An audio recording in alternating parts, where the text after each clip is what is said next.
Comment tu te perçois? As-tu peur d'être un poids? Ou tu es un roi?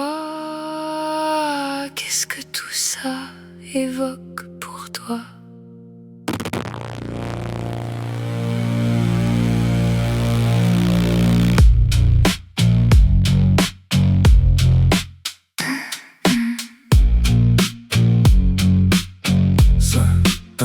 C'est l'histoire de Laurence, qui pendant toute son enfance a vécu avec une mère qui avait un trouble pervers. Et oui, Monique est une perverse narcissique. Malheureusement pour Laurence, ça l'a brisé son enfance. Et encore aujourd'hui, tous les jours de sa vie, elle éprouve des difficultés à se donner le droit d'exister. Le syndrome d'écho nous empêche de trouver les mots et de voir ce qu'on vaut dans ce monde d'idiots. Chaque jour on se voit comme quelqu'un qui mérite pas l'amour qu'il reçoit, car l'estime est au plus bas. De retour avec Laurence, qui voit son existence comme quelque chose qui dérange, mais pour son bien il faut que ça change. Elle se dit je n'ai pas le droit d'exister, mais pour me valoriser, je consacrerai ma vie à aider les gens défavorisés. Le syndrome d'écho nous empêche d'être au plus haut et de voir ce que nous valons, car toujours nous pensons que jamais nous serons bons. Chaque jour on se voit comme quelqu'un qui mérite pas l'amour qu'il reçoit, car l'estime est au plus bas. Et pour comprendre un peu mieux, retournons en arrière un petit peu avec notre maman Monique, le parent narcissique.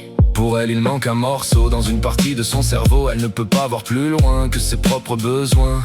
Comme pour Laurence, elle a besoin d'être valorisée à tout point, mais de façon opposée, elle pense le mériter. Et Monique n'a pas la capacité de voir que les autres ont le droit d'exister. Alors elle se sert de ce qu'elle a engendré pour mieux se remonter. Malheureusement pour Laurence, ça lui a aggravé l'intolérance.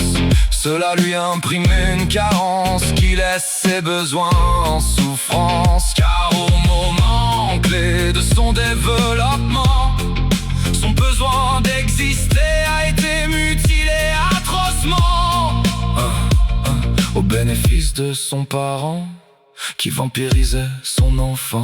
Le syndrome d'écho nous empêche d'avoir un ego et de voir ce que nous valons, car toujours nous écrasons.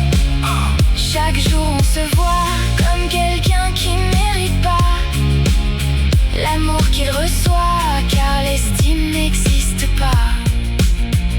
Et oui, quand le concept de soi est en formation, il est important d'avoir une bonne attention, sinon il y aura dissociation, voire même une dénivellation. Comme les besoins de Monique prenaient toute la place, Laurence a vite appris que les siens étaient une menace. Mais à l'âge de la petite enfance, c'est pas normal d'être dans cette ambiance.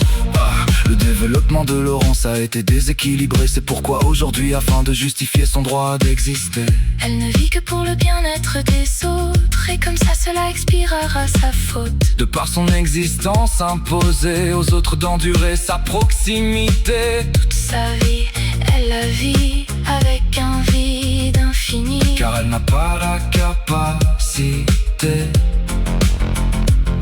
de reconnaître son droit d'exister. Son moi était brisé, et ce avant même d'être formé. Le syndrome d'écho nous empêche de voir ce qu'on vaut, et chaque jour nous errons avec un vide sans fond.